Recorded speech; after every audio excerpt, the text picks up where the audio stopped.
아버지 하나님, 아버지의 독생이신 예수 그리스도를 강영혼의 구세주로 보내주셨고, 믿고 영접하는 자마다 자녀의 권세를 허락하셔서 자녀답게 이 땅에서 살아갈 수 있는 특권을 허락하셔서 성령과 교제라는 엄청난 축복을 선물로 받았습니다.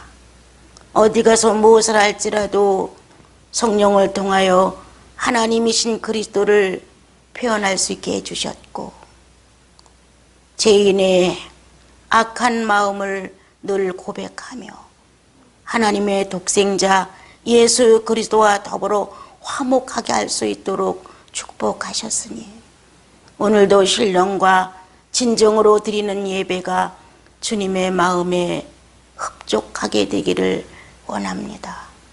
아버지 하나님, 많이 부족하고 많이 허술하고 형편없는 저희들이지만 성령이 계시니 늘 귀하다 해주시고, 성령이 함께 주의 나라를 침노할 수 있도록 용맹을 허락하시니 오늘도 뒤돌아보지 않고 앞만을 향하여 달려가게 하시나이다.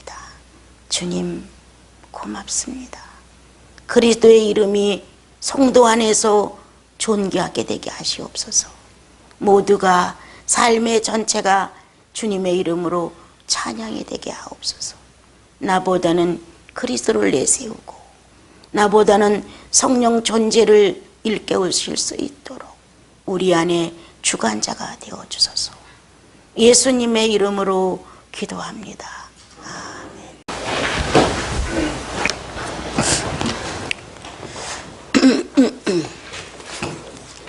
성경은 전도서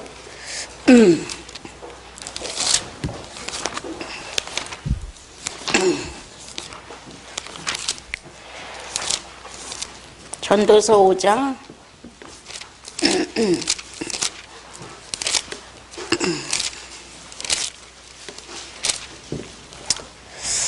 952페이지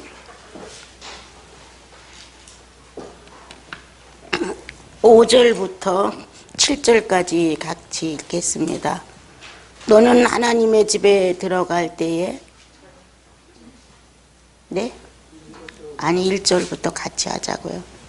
너는 하나님의 집에 들어갈 때에 내 말을 삼가할지어다. 가까이하여 말씀을 듣는 것이 우매자의 재물을 드린 것보다 나으니 그들은 악을 행하면서도 깨닫지 못함이니라. 너는 하나님 앞에서 함부로 입을 열지 말며 깊은 마음으로 말을 내지 말라. 하나님은 하늘에 계시고 나는 땅에 있음이니라. 그런즉 마땅히 말을 적게 할 것이라. 걱정이 많으면 꿈이 생기고 말이 많으면 우매자의 소리가 나타나느니라. 네가 하나님께 소원하였거든 갚기를 더디게 하지 말라. 하나님은 우매한 자들을 기뻐하지 아니하시나니 서원하는 것을 갚으라. 서원하고 갚지 아니하는 것보다 서원하지 아니하는 것이 더 나으니 내 입으로 내 육체가 범죄하게 하지 말라. 천사 앞에서 내가 서원하는 것을 실수라고 말하지 말라. 어찌하여 하나님께서 내 목소리로 말미암아 진노하사 내 손으로 한 것을 멸하게 하랴. 꿈이 많으며 헛된 일이 많아지고 말이 많아도 그러하니 오직 너는 하나님을 경외할지니라. 아멘.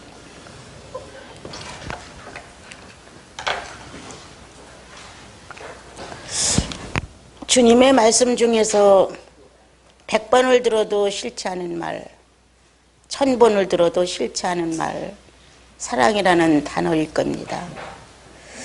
또 거기에 같이 딸려오는 것, 용서라는 단어일 겁니다.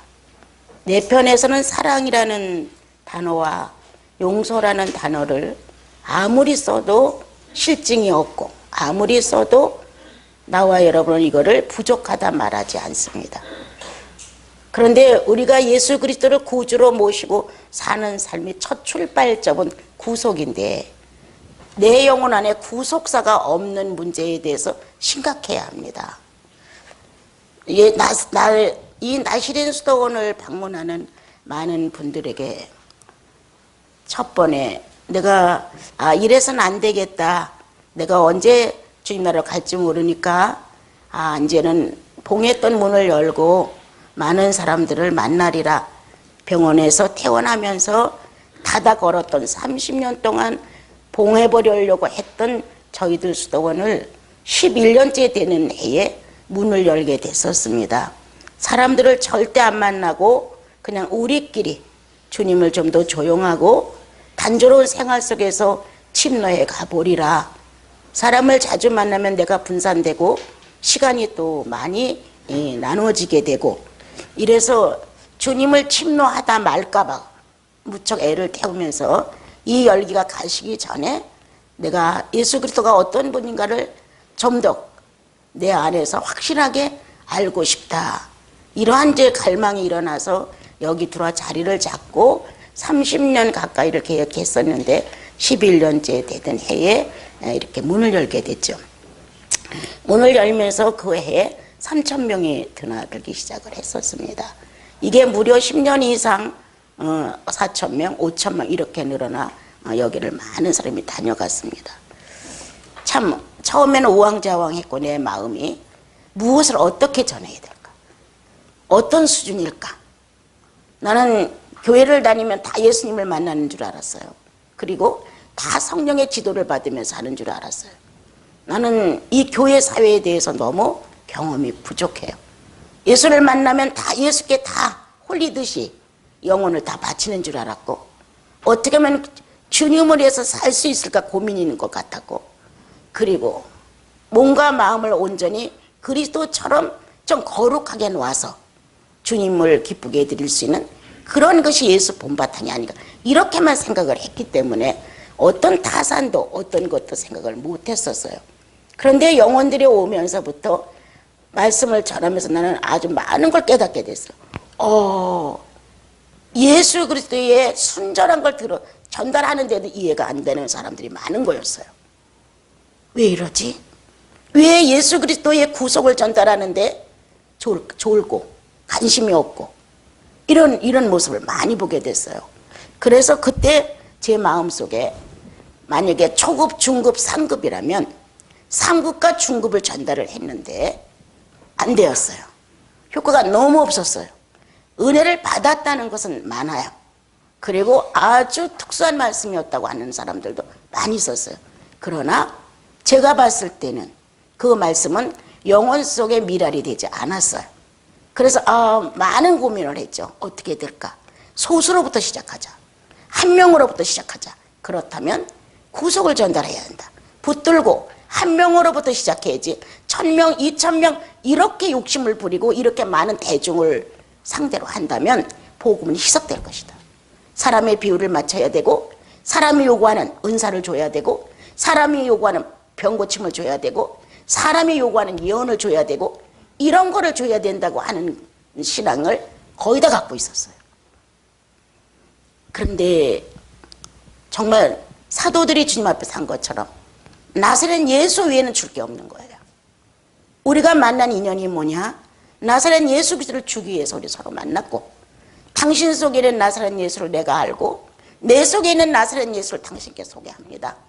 이렇게 해서 우리들 영혼 안에 서로 갖고 있는 나사렛 예수 그리스도의 구속이 확실해지면 내 형제요, 내 자매요, 어디 갔다 나와도 주의 나라를 염려하는 사람들이요, 하나님의 거룩한 성전을 살아있는 동안에 마디가 맞춰져서 예수의 몸을 성전답게 지어주는 저마다의 건축가들이에요.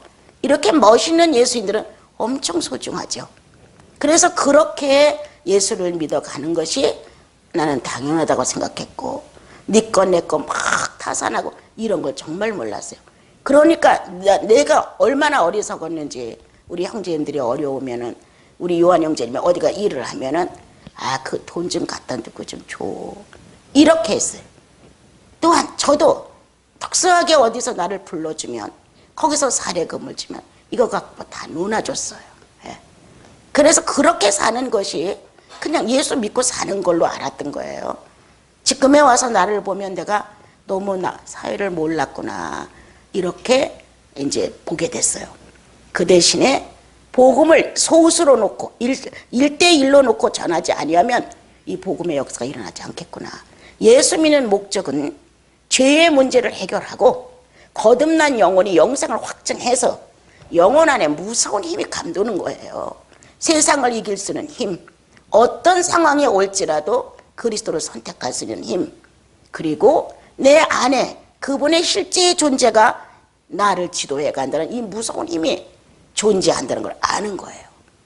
이렇게 우리들 안에 영생의 무서운 힘이 있으면서 현실을 살아가며 이제 아기에서 아이로, 아이가 소년에서 다시 이제 청년으로 이렇게 성장하는 것은 저마다의 신앙을 가지고 주님과 맞대면해서 성령을 통하여 살아가는 모습이고, 이렇게 성장할 수 있도록 우리는 예수 안에서 태어나야 한다.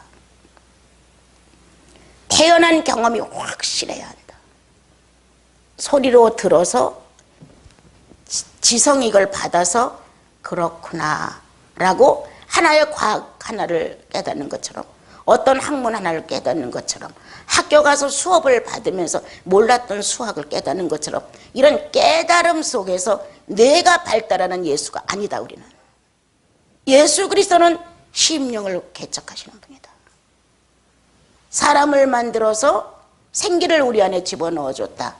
그 생기는 하나님을 향해서 활동하기 시작했고, 하나님을 향해서 하나님의 것으로부터 받아서 살아갈 수 있도록 창조를 하셨다. 또한 만물과 함께 하면서 서로가 소통하고 살아가게 하셨다.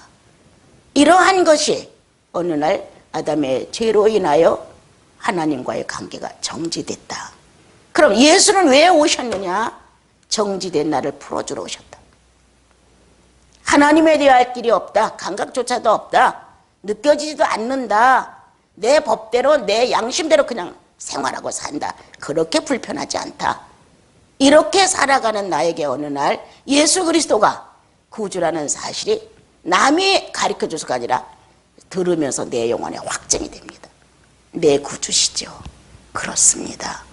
이렇게 그러면서 새로운 의식이 발달하는데 죄가 얼마만큼 나쁜가를, 얼마만큼 예수를 채찍으로 쳐야 했는가를, 얼마만큼 내 이 강한 자아가 그리스도의 머리에 가시관을 눌러 쓰면서 잔인하게 미소를 띄었는가를, 얼마만큼 내가 나의 활동을 위해서 양손의 못을 받고 만족하게 내가 이루었다 라고 우리는 내 자아의 만족을 위해서 살아왔는가를 갈수록 느끼게 되죠.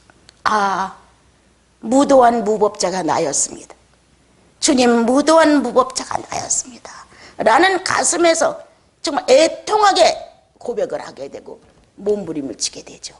현실로 보이는 것도 아니고 또 그것을 목격한 것도 아니었는데 그리스도가 나로 인하여 피해를 보고 자신을 속죄물로 내던졌다는 사건이 가슴에서 살아나기 시작하죠. 주님이라는 단어, 그 호칭이 나를 저리게 만들죠. 이래서 저마다 구속주를 만난 사람은 난 다르다고 보거든요. 처음 만나도 관심 없어요. 처음 안 만나도 관심 없어. 중요한 구속주가 그 안에 있느냐죠. 그래서 우리는 서로의 안부를 묻죠. 그리스도를 언제 체험하셨습니까? 언제 나의 구주로 인정이 됐습니까? 마음 안에서. 이런 내용을 서로 주고받으면서 서로가 확증을 하죠. 나는 그리스도를 이렇게 알았습니다 라고 내놓으면서. 이런 구속이 확실한 것은 100번을 들어도 괜찮아. 1000번을 들어도 괜찮아. 길을 가다가 구속에 대한 이런 이제 프랑카드가 붙으면 좋은 일이 있겠네. 다른 교회에서 전하고 다른 데서 하는 일이지만 이거는 내 아버지의 일이라. 구속을 전하는 것만은 잃어버린 양을 찾아주는 것이고, 그렇게 정지된 생명력을 다시 한번 활동시켜서 하나님을 아버지라고 부르게 해주고, 아버지와 자식 간의 애정이 싹트고, 이제 나는 이 땅에서 본받을 사람을 하나 만났는데 예수 그리스도였다.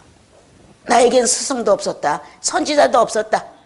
나에게는 옳은 법도도 없었다. 기껏해 내 양심 하나 붙들고 사는 거였다. 그런데 예수 그리스도를 만나면서부터 우리는 우리 안에 색다른 또 하나의 생명체가 나를 주관하고 나를 바른 길로 인도하는 것을 깨닫게 된다. 성삼위이신 성령의 하나님이 나와 여러분 영혼 속에 존재한다는 것이다. 그는 불법을 기뻐하지 아니하시며 그는 순결하시며 그는 불의를 허락지 아니하시며 그는 거룩하시다. 이렇게 아버지의 본질이 내 안에 자꾸 활동을 하기 시작한다. 그는 교만치 아니하시고 겸손했으며 그는 가난한 자를 외면하지 않고 초대했으며 그는 병들었다고 무시하지 않고 약을 주었으며 이렇게 예수 그리스도가 살고 가신 그분의 삶의 인성의 표현이 영혼 속에 스며들기 시작한다. 그러므로 성도는 나도 그렇게 이렇게 나도 모르게 예수 그리스도가 살고 가신 흔적이 내 삶이 되도록 기도하기 시작한다. 주님, 저도 그렇게 아직도 가식이 많고 아직도 허황된 게 많고 아직도 거짓투성이고 아직도 오만스럽고 아직도 탐욕적인 나는 해결할 수가 없다. 그리고 이것이 성령을 거스린다는 사실도 안다. 그런데 해결할 수 있는 방법이 없다. 우리는 찾는다. 우리는 문을 두드린다. 우리는 간청한다. 이러한 나를 그리스도와 함께 같은 심장이 되고 같은 사고가 되고 같은 양심이 되고 같은 이성이 되고 같은 체질이 될 수 있는 방법이 무엇일까를 찾게 된다. 그렇게 찾아가며 나와 여러분 속에 십자가의 구속만 갖고 안 된다는 사실을 많이 깨닫게 된다. 내가 아무리 십자가에 못 박아 죽었나니 그런즉 이제 내가 산 것이 아니요 내 안에 예수 그리스도가 사신 것이라 라는 찬양을 100번을 불러도 내가 죽었다는 사실이 되어야 안 된다. 내가 그리스도와 함께 죽고 그리스도와 함께 살았다는 자체의 이론과 지식은 안다. 인정한다. 그러나 삶에서 내 인격은 거기서 아주 멀다. 난 죽지 않았다. 죽지 않았기 때문에 사는 것, 다시 살아났다는 것도 의미가 없다. 실제 인격의 삶 속에서 돌아와 보면 없는 게 너무 많은 거예요. 성도는 스스로 안다. 내가 그리스도와 너무 멀리 있다는 사실을, 안 되어 있다는 사실을. 그래서 어딜 가나 가장 중요한 거는 구속이다.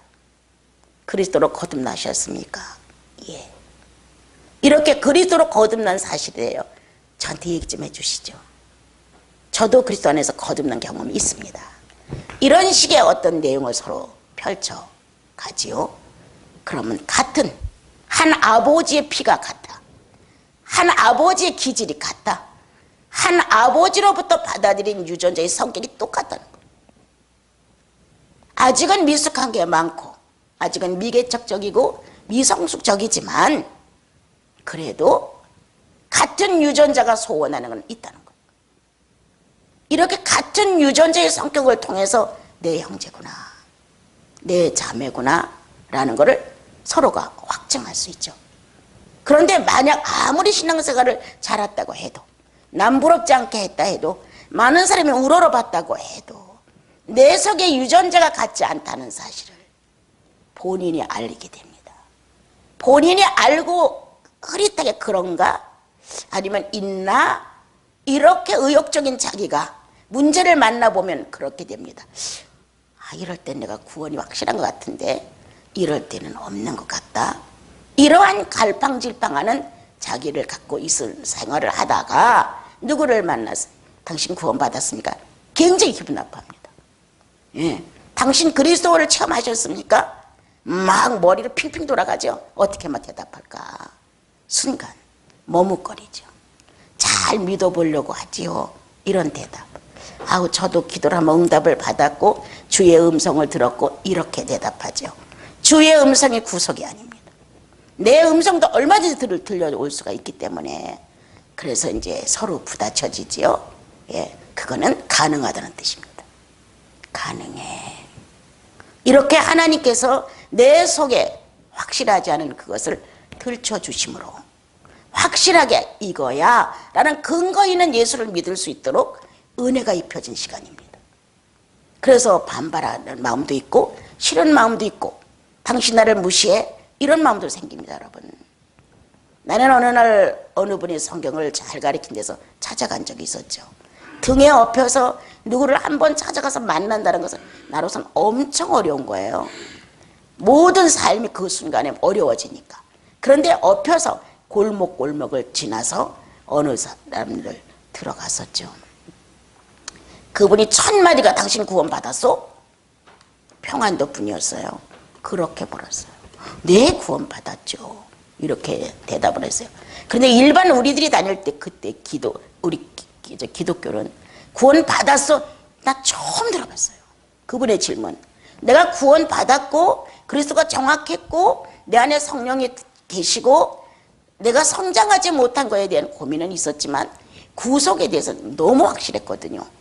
그랬기 때문에 그분이 한 번도 이런 일반 교회에서 질문 받아보지 못했어요. 근데 그분이 만나자마자 당신 구원받았어? 이렇게 평안도 억양으로 하는데 네, 구원받았죠. 그럼 당신 죄 없어? 의인은 없나니 하나도 없다고 그랬는데요. 그럼 당신 죄 있군요. 이렇게 말하는 거예요. 예. 그리스도 안에서는 결코 정죄함이 없다고 했습니다. 이렇게 답변을 했어요. 나 이렇게 지식이 많은 시대가 아니었어요. 근데 읽어놓은 성경들이 그때 그분이 질문하는 거 다 답했어요. 그러니까 그분이 이때다가 고개를 깨우고태더니 일반 교회 성도들 중에 이런 대답하는 사람이 거의 없는데 이렇게 말하는 거예요. 근데 거기서 내가 약간 발끈했어요. 그래서 아니 선생님이 내 구원을 인정해서 내가 구원입니까? 당신이 나를 구원 안 받았다고 해서 내가 구원 안 받았습니까? 내 속에 하나님의 생명이 들어있고 내가 확실합니다. 나는 그리스도로 속죄형이신 그리스도를 받았습니다. 나는 확실합니다. 그렇지 않았으면 난 자살했습니다. 무슨 인생이 아깝다고 내가 살았겠습니까? 그렇게 하니까 그분이 벌떡 일어나면서 내가 오늘 아침에 성경을 본 얘기를 내가 당신한테 들려주겠어 하면서 무비보셋 얘기를 하더라고. 무비보셋. 그때 나는 무비보셋에 대해서 몰랐어요. 예. 그런 성경을 못 들어봤고 내가 그걸 읽었다 할지라도 전혀 기억이 없었어요. 그런데 당신 몇 장 몇 절 무비보셋 아나? 그래요. 모르겠는데요. 그러니까 내가 오늘 아침에 이걸 번역하고 있었다. 한국말로 내려고 외국의 어떤 설교였는데 그런데 당신을 보니까 무비보셋 생각이 났다. 왕자 중 하나로 취급을 받는다는 내용이다. 이런 말을 해줬어요. 그리고 집에 가서 이걸 꼭 읽어봐라. 이렇게 말해줬는데 나는 내가 출세하고 위대해져서 왕자의 자격을 받는다. 그게 아니라 예수 그리스도의 왕국의 한 사람이 된 거잖아요. 난 이게 더 좋았어요. 왕자 중 하나로 네가 대우를 받아서 앞으로 존귀하게 되고 뭐 왕자같이 밥을 먹고 이런 게 내 속에 들어온 게 아니라 내가 예수 믿고 구원받았으니 왕자 중에 하나다. 내 구원이 확실하다. 나는 거기서 내가 어떤 가문에 태어나느냐? 왕자의 가문에. 나는 왕의 법들을 배우는 것이다. 나는 최고의 귀족의 혈통으로 태어났다. 이게 내 안에 크게 밀려 들어오는 것이었어요. 근데 그분은 그런 의미로 말해준 것은 아니었어요. 그때부터 내 안에는 나는 왕 같은 제사장의 혈통뿐 아니라 왕의 혈통에서 왕의 가문에서 왕권 안에서 내가 생활하는 특수한 축복을 받았구나. 예수 믿으면 다 왕의 자격을 갖는 것이로구나. 이런 거를 알게 되고 먼 훗날 내가 성장하지 못해 쩔쩔매면서 울고불고 애를 태운 그때에 내가 크게 깨달은 것. 예수 그리스도와 맞춰지는 것이 왕가의 모습이다. 혈통의 권위다. 다른 데서 선행을 많이 하고 가난한 자를 도와주고 이게 아니라 그리스도의 마디, 그리스도의 인격의 마디에 맞춰져야 한다. 그리스도의 인격의 마디에 맞춰지는 것이 귀족이다. 그런데 나는 그 당시에 나의 모습은 그 인격이 마디와 맞춰지지 않았어요. 나는 어긋나 있었어요. 나는 삐뚤어져 있었어요. 나는 그 치수와 맞질 않았어요. 출애굽기를 읽다가 성막을 짓는 문제가 나를 완전히 바꿔놓았어요. 몇 규빗 치수가 정확하게 성막을 지라고 하는 것에 대해서 가슴이 빡 열린 거예요.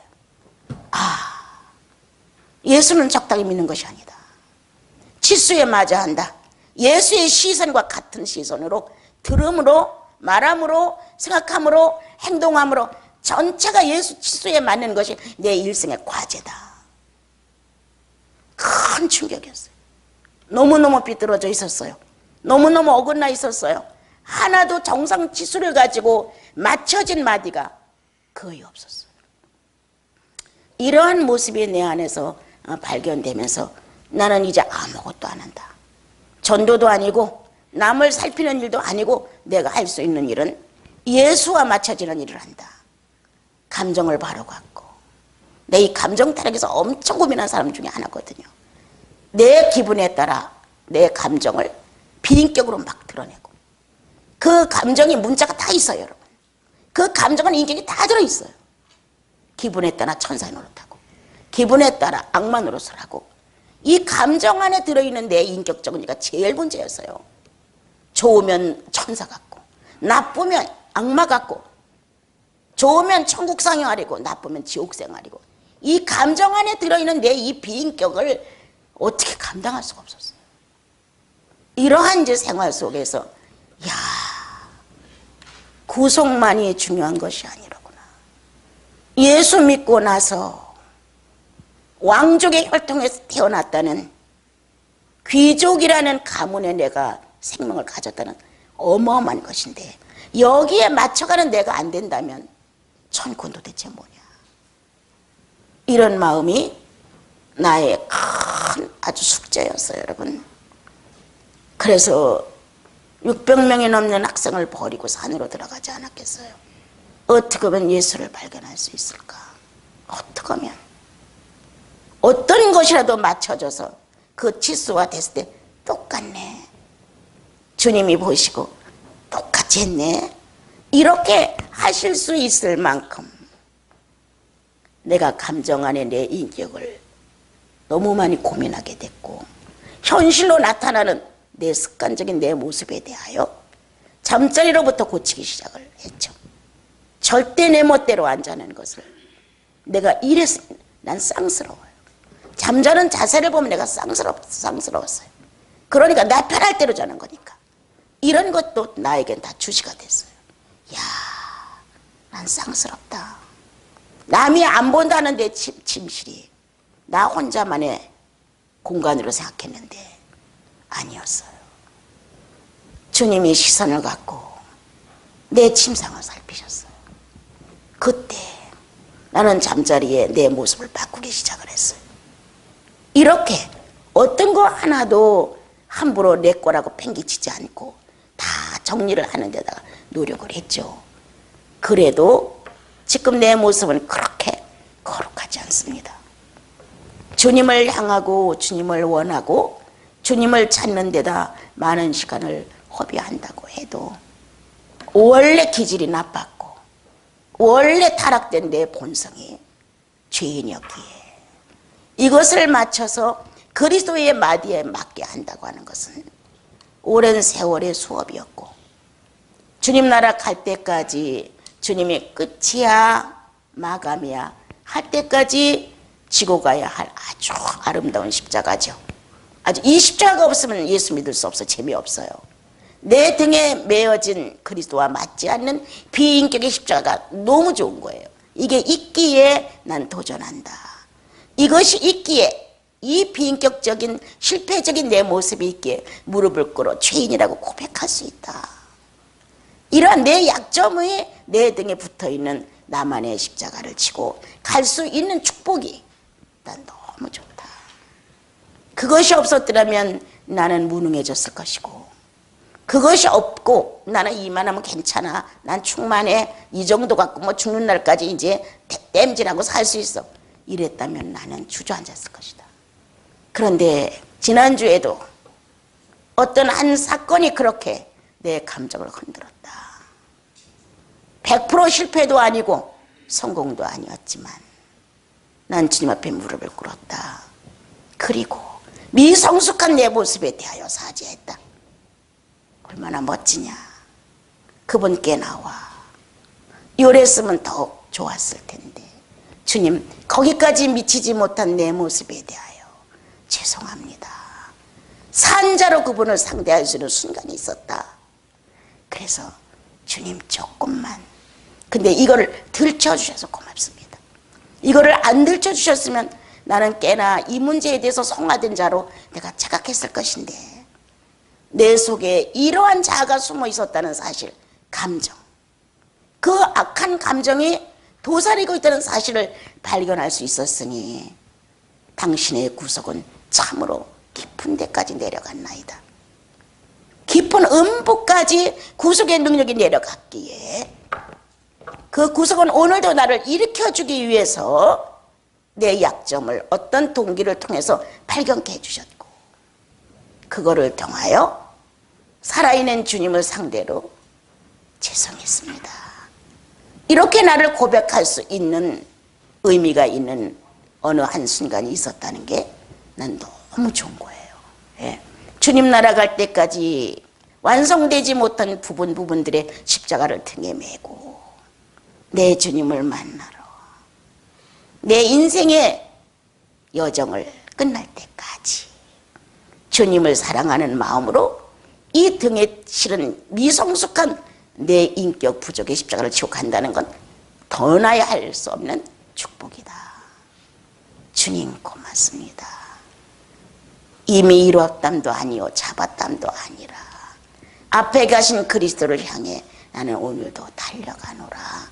이렇게 말할 수 있는 성경이 있듯이 우리 전부는 다 완성된 그리스도를 향해서 가는 거지요. 오늘 읽은 내용 중에서 아무리 예수를 바로 믿는다고 해도 우리는 말에 실수가 많고 서원을 자기 기분대로 해놨다가 갚지 못하고 적당히 흐지부지 없어지는 수도 많고 또한 하나님이 우리에게 예를 들어서 이건 지금 구약은 아닙니다만 11조를 가난한 자와 고아를 위해서 나그네를 위해서 레위인들을 위해서 내주면 그것은 하나님 안에서 하나님의 레위인들을 위해 제사장들을 위해 쓰고 가난한 자들을 위해서 쓰고 나그네를 위해서 쓰고 이렇게 다양성 있게 쓸 수 있도록 구약은 우리에게 가르쳐 주었습니다. 그런데 우리는 하나의 지식밖에는 모른다. 왜? 거기다야만 내는 거를 하나님의 성전 안에다만 내야 되는 거를 11조로 선행을 끝내버리는 수가 허다하다. 성도들이 11조로 끝내고 난 다 했어. 그리고 그 외에 내 주위에 울고 있는 자, 내 주위에서 어려운 자, 배고픈 자들에 대해서는 난 하나님께 다 했으니까 이거는 내 몫이 아니야 라고 돌아보지 않는다. 그러므로 나와 여러분의 11조는 울고 있는지도 모릅니다. 이렇게 뭔가 우리는 신앙이 왜곡될 수도 있었다. 또한 내 돈인 양 11조를 내 돈인 양 내가 마음대로 내 원함을 준다. 그 사람에게 내가 선행한 것처럼 내가 당신에게 주는 거라고 생각하는 것. 하나님이 주시지만 이런 식으로 하지만 11조를 내 마음대로 갖다 쓰는 불량자다. 누구의 아들들 둘이 성전에서 불량자 짓을 했습니까 여러분? 누구의 아들들이? 엘리 아들들이. 그래서 어떻게 됐습니까? 하나님의 법도 안에 들어있는 그것을 자기들 마음대로 사유소욕으로 썼습니다 여러분. 이렇게 됨으로 인해서 자식들이 멸망하게 됐는데 우리들이 신약에 와서 너무 방종한 거예요. 그래서 그렇게 또 내 멋대로 쓰는 사람들도 더러는 있습니다. 우리는 정리해야 한다. 그리스도를 놓은 11조지 그리고 내 형제 자매들을 위한 필요한 물질이지 천국의 보탬이 되는 것은 아니다. 천국은 그리스도로 충만하시다. 천국은 성령으로 만족하시다. 우리가 서로 선행을 하고 하나님의 법도에 따라 삶을 산다고 하는 것은 이 땅에서 내가 하나님의 자녀라는 것을 증명하는 것이고, 그래서 하나님의 법도에 의해 또한 내 형제 자매들의 삶에 의해 두 가지를 절충해 가면서 신앙생활을 한다. 이럴 때 우리는 서원을 어떻게 지키는가 돌아봐야 한다. 우리들의 서원은 우리들의 기분에 따라 나갈 때가 참 많다. 그리고 나서 그거를 못 지킬 때 자기 마음이 정죄의식에 시달린다. 거기에다가 누군가가 옳지 않은 말을 한번 해주면 자기가 말하는 옳지 않은 말, 그러니까 화를 발끈 낸다. 이렇게 해서 우리들은 제대로 신앙생활을 하지 않고 아주 혼선을 빚어놓은 것들이 참 많다. 오늘 성경은 그렇게 말했다. 1절을 보게 되면 네 발을 삼가해라. 말씀을 드리는 것이 재물을 바치는 것보다 낫다. 말씀을 들어서 이성을 바로 세우고 냉정한 인간성을 바로 세우고 인격을 바로 세워야 되는데, 말씀을 들어서 자기를 세우는 데는 별로 신경 쓰지 않고 이렇게 재물을 드리면 이걸로 땜질을 하는 거죠. 내가 기도를 많이 못하니까 재물로, 내가 이렇게 못하니까 재물로, 내가 인격이 이렇게 성장하지 않으니까 재물로, 이렇게 재물로 자기 신앙을 보따리 쌓아놓은 사람이 허다합니다. 그래서 여기는 그는 우매자다. 주님이 뭐가 부족해서 그렇게 물질을 요구하시겠느냐. 주님이 요구하는 것은 영생의 인격이다. 하나님과 자녀가 만나서 의견을 소통할 수 있는 인격이 지금 중요한 것이지 재물이 중요한 것이 아니다. 우매자는 재물로 해결하려고 한다. 그러나 지혜자는 말씀을 따라간다. 이렇게 설명을 했습니다. 자, 오늘 우리가 함부로 말을 열어서 죄를 진 생활을 한번 돌아가 볼게요. 애굽에서 마음대로 살았다, 이스라엘 민족은. 노예라는 신분 속에서 하루하루 사는 것이 죄의 연습이었다. 이렇게 살고 있는 그들에게 어느 날 탈출할 수 있는 기회가 왔다. 그들은 이 생활이 너무 싫었기 때문에 탈출의 방법이라든가 탈출을 어떻게 해야 하고 어디로 간다든가 이러는 것이 크게 아주 짜임새 있게 조직적으로 이루어지지 않았었다. 더러는 성경에 대한 지식이 좀 있어서 선조들과 약속된 하나님의 언약이 이루어질 거라는 기대도 좀 있었을 것이고, 전혀 하나님에 대해서 오랫동안 노예 생활을 했던 데서 바탕에서 태어난 사람들은 관심도 없었을 것이고, 여러 상태의 모습으로 그렇게 노예 생활을 하고 있던 그때에 하나님께서 모세를 보내서 가야 한다, 여기를 떠나야 한다, 떠나자. 그래서 유월절 양을 잡게끔 만들어 거기를 떠나도록 했습니다. 1차 유월절 양을 잡아 문설주에 바르고 먹으라는 말에 나는 어떤 실수를 했을까? 그렇게 예수 믿어야 돼? 꼭 십자가에 달린 예수를 바라봐야만 돼? 내 자아는 어떻게 반응했을까? 도망가기도 바쁜 이 저녁에 양을 잡아 피를 바르고 그리고 남지 않게 먹어야 되고, 맛있는 양만이 아니라 우슬초도 먹어야 되고, 그것도 서서 먹어야 되고, 이런 방법이 나왔을 때 내 자아는 어떻게 반응했을까? 지나친 죄인의 타산, 지나친 죄인의 자아들은 자기 논리에 안 맞는 거에 대해서 이렇게 안 합니다. 이게 지금 무슨 짓이야? 그냥 가기도 바쁜데 여기서 이런 짓을 해야 돼? 하고 우리는 함부로 성급한 발언을 하여 죄인이 되지 않았을까? 거기서 탈출을 시작했다. 앞에 가보니 엄청난 홍해바다가 있었다. 이건 난감하기 그지없었다. 나는 조급함과 성급함과 불안과 초조로 인해 감정의 언어가 어떻게 나갔을까? 어떻게 내 이 비인격이 저질러 놓은 신혼을 보자. 왜 이렇게 했어? 이럴 줄 모르고 우리를 인도했는가? 갖가지 자들이 가지고 있는 불평불만을 쏟아놨다. 그 군 중에 하나가 나 아닐까? 그래도 나는 몹시 의인인 척 잘난 척했다. 나는 꽤나 믿음이 있는 걸로 착각했다. 나는 남보다 모든 것이 우수하고 해결 방법이 좋다고 생각했다. 일을 하면 능률적이라고 생각했다.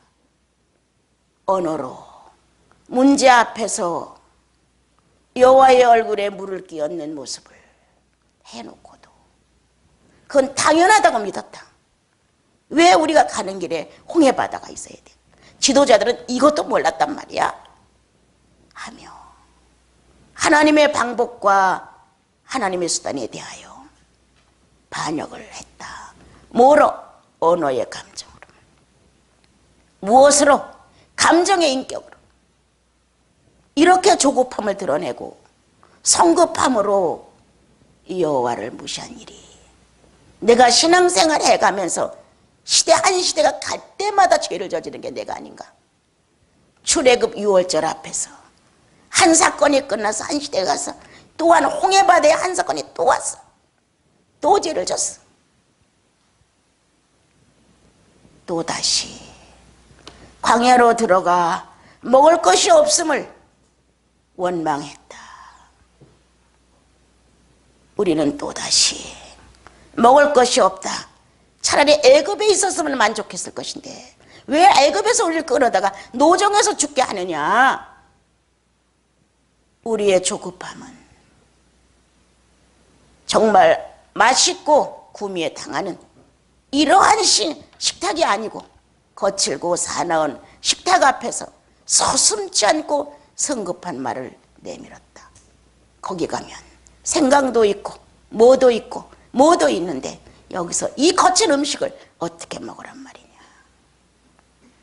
나와 여러분의 저마다 자기 인생을 철저히 다스려가고 잘 규모 있게 맞춰간다고 하는 나와 여러분의 언어는 오늘도 그 앞에서 여지없이 무너지고 죄인의 혀로 등장한다.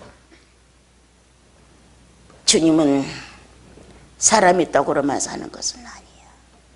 하나님의 입에서 나오는 말씀으로 사는 것이야 라는 말을 내뱉을 정도로 그들은 물질이었다. 물질을 요구하는 데서 물질의 만족을 주는 얘기를 해달라는 거지. 결코 신령한 것으로 나를 이끌지 마라. 사람이 떡을 먹어야 생명이 유지되지. 떡을 안 먹고 어떻게 살아갈 수 있느냐. 이렇게 비현실적인 얘기를 하지 마라. 이게 나였을지도 있어요, 여러분. 나도 그랬을 수 있을까요? 비현실적인 얘기를 하지 마라. 현실은 지금 배고파 죽고 가는데 먹을 거야 줘야 신앙이지. 나도 거기에 동참할 수 있는 죄인의 언어였을 것 같아요. 감정 사나운 문자로 막 떠들어댔을 것 같아요. 이게 나의 아니었을까. 사건의 시대 앞에 조금도 양보나 성도의 신분의 심각성이나 이런 거 생각지 않고 닥친 현실 거기에서 죄인으로 전락해버린다. 고기를 요구하는 그들에게 주님은 또 메추라기를 날라서 먹여주셨다. 이에서 다 씻기도 전에 주님은 그들이 인생은 바람에 날아가는 것이라고 기록을 하셨다. 그들이 믿음이 좋아서 이와 같은 기적을 행한 것이 아니라 그들이 불량해서 믿음이 없어서 현실적으로 물질을 갖다 들여대야 만족했기 때문에 우리가 살아가는 삶의 계획성도 내가 원하는 것을 목적하는 것도 그리고 내가 원하는 것을 터득한 것도 우리는 물질의 만족을 위해서인 것이다. 이렇게 우리들의 세련되지 못한 성급한 성격은 시대시대 사건 앞에 늘 죄를 저지르는 모습이다. 물이 없어 말라 죽는다고 소리를 친다. 주님은 반석에서 물을 내서 또 먹였다. 이렇게 물질로만 계산을 하고 물질로만 흥정을 해가면서 하나님을 물질화 만들려고 하는 문제가 가장 컸다. 이 애굽 문제는. 애굽에서 나와서 가나안에 들어가기까지는 하나님께서 물질로 충만한 이스라엘 민족을 신령성으로 바꾸기 위해서 많은 과정을 거치면서 수업을 받게 하셨는데 그들은 거기에 미치지 못하고 계속 물질로 하나님을 흥정했다. 끝내 들어가지 못한 채 많은 사람이 노정에서 죽었고 광야에서 새로 태어난 자들이 가나안을 들어가게 됐습니다. 그러나 끝까지 그 모든 것을 믿음 안에서 해결했던 여호수아와 갈렙은 대단한 의지였다. 영생이라는, 영원히 죽지 않는다는, 그리고 그분의 실제성의 존재는 오늘도 함께 한다는 현실을 본 것이다. 그래서 그들은 죽지 않았다. 그리고 끝내 가나안의 정복에 동참을 하게 됐다. 오늘 나 돌아보자. 성급한 내 성격, 조급한 나, 빠른 수학, 능률적인 이런 모든 성공을 놓고 우리는 이스라엘 민족이 하나님을 물질로 놓고 흥정을 하고 투정을 하고 불평을 사고 신령성에 대해 전혀 감각도 하지 못한 채 물질로 마감한 이러한 주인공들의 신앙이 아닌가 돌아봐야 합니다. 주님이 애굽을 떠나라고 했다면 어떤 방법을 쓰든 그분에게 맞아야 합니다. 불가능한 것 같은 홍해바다 앞에 갖다 놨어도 그분이 처리하실 일입니다. 오늘 우리들이 이렇게 신앙을 갖고 바른 인격으로 이끌기 위하여 많은 문제점을 주님이 우리에게 제시합니다. 특히 감정. 어떻게 너 쓰고 있니? 칭찬을 할 때는 힘이 생겨. 약점을 말할 때는 힘이 빠져. 아직도 이러한 감정 조절에 매달려 있는 미약한 신앙이 아닌가. 강한 어조로 말하면 불평 불만이 생겨. 부드러운 말로 하면 순응이 돼. 이런 것만을 따진다면 천사하고도 그렇게 못합니다. 천사도. 오늘 주님이 2절에서 너는 하나님 앞에서 함부로 입을 열지 말며 급한 마음으로 말을 내지 말라. 하나님은 하늘에 계셔 다 살피고 너는 땅에 있어. 너는 아직 범위가 좁은 사람이고 하나님은 큰 범위를 갖고 있지. 너는 아주 비천한 사람이지만 주님은 위대한 사람이야. 주님에 대한 인식이 너는 없어 아직. 주님에 대한 인식이 없기 때문에 자기로 꽉 차 있는 인식으로 살아가기 때문에 성장이 안 됩니다. 네. 오늘 주님은 주님의 인식으로 차야 한다. 모든 삶의 진실이 주님으로부터 인식돼서 나와야 한다. 그래서 성령은 외부에 있는 게 아니라 마음에 있다. 심령 깊은 곳에 그분 자체가 존재하시면서 우리들을 조절하신다. 이렇게 저렇게 우리는 기다린다. 나와 함께 하시는 그분이 나에게 어떤 문제를 제시하시고 어떤 상황을 허락하시고 어떤 마음을 요구하시는지 우리는 그분께 마음을 바로잡고 기다린다. 한 형제가 지나가다가 넌 나빠, 너는 아주 악해 라고 말했다. 주님에 대한 인식이 있으면 그런가? 나 그럴 수도 있어. 이렇게 받을 수가 있는데 지게 건방지게 나한테 그래? 이렇게 반항이 되는 거예요. 자기 상태, 주님과 내가 어떤 관계를 갖고 있느냐의 상태가 즉시 발견되죠. 이렇게 주님이 오늘 우리들에게 말했고, 일이 많으면 꿈이 많다. 말이 많으면 우매자다. 이렇게 성경은 가르쳐 주었습니다. 주님과의 일을 하십시오. 마음을 주님께 갖고 있는 나와 여러분은 성령이 존재하십니다. 성령은 늘 나와 여러분을 이기십니다. 이길 수 있도록 내놓아 드려야 됩니다. 그러면 일을 할지라도 마음은 성령과 연합되어 교제를 하고, 사건을 만났을 때에도 성령과 연합되어 있는 사건이기 때문에 죄인으로 확 낙인 찍히지 않습니다. 갈등하거나 조금 냄새를 피우다도 빨리 주님의 방향으로 기울어지게 됩니다. 그래서 우매자가 되지는 말아야 합니다.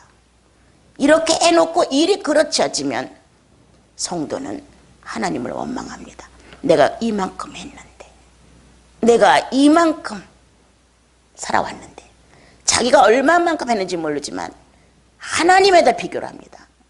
내가 이만큼 했는데. 이렇게 하면서 주님과 점점 멀어지는 비정상적인 모습을 갖게 됩니다. 일 하나를 딱 던져주면 거기서 주님이 내게 보내셨구나, 내가 가지고 있는 이것으로 선하게 부드럽게 아름답게 정리를 해야 되겠구나, 이렇게 그냥 단순하게 받아들이면 참 좋겠는데, 이거를 어떻게 잘하고 막 이렇게 머리를 쓴단 말이에요. 그랬다고 해서 더 잘해놓지도 않아요. 성령께 의논을 해야 돼요. 주님, 이러한 문제는 어떻게 해야 좋을까요? 이러한 문제가 왔을 때 나는 어떻게 선택해야 할까요?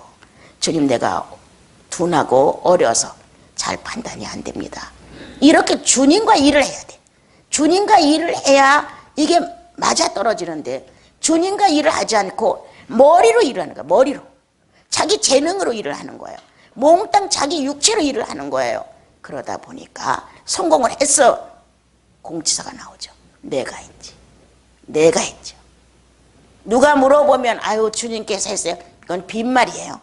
자기 안에 딱 독점이 돼서 내가 했어. 그런데 주님과 고민한 사람들 반드시 주님이 하셨죠. 주님께서 이렇게 하셨어요 하는데 상대가 감동이 오는 거예요. 정말 주님께서 했는지 안 했는지 상대의 성령을 움직여주는 거예요. 정말 주님께서 하셨구나, 이렇게 들어가는 거죠. 그래서 나와 여러분, 오늘 어떠한 일을 만난다 할지라도 일을 만들지 마라. 작은 일이라도 주께서 나한테 맡기셨으면 구할 것은 충성이니라. 그 일의 성과를 잘해라, 그 뜻이 아니라 주님께 나와라. 주님께 나와 이 일의 성과를 주님이 올릴 수 있도록 의논해라. 주님께 충성해야죠. 재료나 사건이나 시간이나 성과나 여기에 대하여 일을 하지 말고 주님께 나오라. 나는 이러한 사실을 성경에서 확증한 게 출애굽기에서 성막짓는 문제였어요. 어떻게 그렇게 설계도를 착 떠갖고 모세에게 그 식약을 보여줬냐고. 그 일이 성막을 짓는 일보다 더 컸던 거예요. 설계도가 떠 있지 아니하면 어떻게 성막을 져요? 그런데 주님 구름 사이로 끌려 들어가 심령의 일을 했잖아요. 주님과 마주 앉아 설계도를 떴잖아요. 확실한 자기 영혼의 설계도가 떠지고 나와서 바깥에 나와서 성막을 짓자. 성막이 멋있게 지어졌잖아요. 성막을 짓는 일에 동참한 이스라엘 민족 위대했지만 주님과 1대1로 앉아 충성을 다한 성막의 식양을 그려갖고 나온 모세의 심령은 엄청난 일을 했습니다. 여러분, 물질의 세계의 일을 아무리 여러분들이 성과적으로 잘한다 할지라도 주님이 해놓은 창조에 비하면 건물입니다. 지나가는 먼지입니다. 여기에 기대를 걸고 자신을 너무 많이 소비하지 말고 주님께 의뢰하십시오. 그리고 주님이 하실 수 있도록 좀 놓아놓읍시다. 그리고 그걸로 인하여 누구처럼 전쟁에서 이겨놓으니까 나 목말라 죽겠나이다. 여호와여, 내가 목말라 죽겠나이다. 누가 그랬을까? 삼손이 그랬습니다. 주님의 일 겨우 해놓고 지 멋대로 욕망적으로 감정적으로 욕정적으로 다 해놓고 하나님 앞에 나와 목말라 죽겠나이다. 자기의 영혼은 시들어지는 거예요. 자기의 영혼은 점점 갈수록 의욕이 상실되는 거예요. 하나님을 찾아 나갈 수 있는 생수의 근원이 뚜껑이 닫히기 시작하는 거예요. 왜? 세상 일에 자기를 만족해 주었으니까. 그래서 죽게 됐다고 삼손은 소리쳤죠. 내가 죽게 되었나이다. 이러한 우매자의 일처리가 너무 많다. 주께서 작은 것이라도 나와 여러분에게 제시됐다면 성령을 통하여 해결하고, 주어진 상황에 어떤 것이 왔다면 그분과 담화해라. 그래서 그 교제권 안에서 주님이 행하시는 것을 나는 증인이다. 주님이 행하시는 것을 본 난 증인일 뿐이지 내가 주관자가서 내가 일을 하는 게 아니다. 나는 그분의 증인. 나는 아브라함을 읽으면서 지난날 수십 년 전에, 이야, 할례의 증인 아브라함이다. 할례의 증인으로 아브라함이 쓴 거예요. 할례를 실제로 했어요. 그렇지만 주인공이 아니에요. 이거를 허락한 것은, 이거를 설계하신 것은, 이것을 이 땅에다 그대로 실현한 것은 여호와께서 하셨지만, 야, 하나님은 할례를 행하셨어. 이 증언을 할 사람은 아브라함이라는 거예요. 우리는 그리스도의 증인들이다. 우리가 어떻게 하는 것이 아니다. 언제 어디서라도 아브라함이 하나님께서 언약을 위하여, 자기 백성을 위하여 할례를 행하셨어. 나는 그 할례 행함에 대해 증인이요, 내 경험했어, 나는 체험자요, 나는 봤어, 나는 목도했어 라고 내놓을 수 있는 건 아브라함이었어요. 우리도 똑같다. 삶을 살아가면서 그리스도가 하셨습니다. 주님께서 그리 하셨습니다. 주님이 아니었더라면 나는 할 수 없었습니다. 나는 이 일의 증인입니다. 자기 영혼이 구속받은 거에 대해 증인이 돼야 돼요. 나는 증인입니다. 그리스도가 나를 위하여 십자가의 못을 박았다는 사실이 내 영혼 속에 체험되어 왔으니 내가 증인입니다. 나는 구속의 증인입니다. 둘째, 나와 여러분, 나는 성령이 내 속에 존재하고 있다는 사실에 대해 나는 증인입니다. 체험되지 않은 성령을 어떻게 말하겠어요? 그런데 구속과 함께 존재하는 주의 성령은 오늘도 내가 체험할 수 있는, 증인할 수 있는 하나님이시다. 다른 것보다도 나는 쓸데없는 데 증인되지 마시고 그리스도가 내 구속주야. 난 증인해. 난 증인으로 설 수 있어. 또한 성령이 내 하나님이신 그분이 내 속에 살아계시다. 내가 어떻게 할 수 없는 그분의 존재성에 나와 함께 하시다. 나는 증언할 수 있어. 나는 증인이야.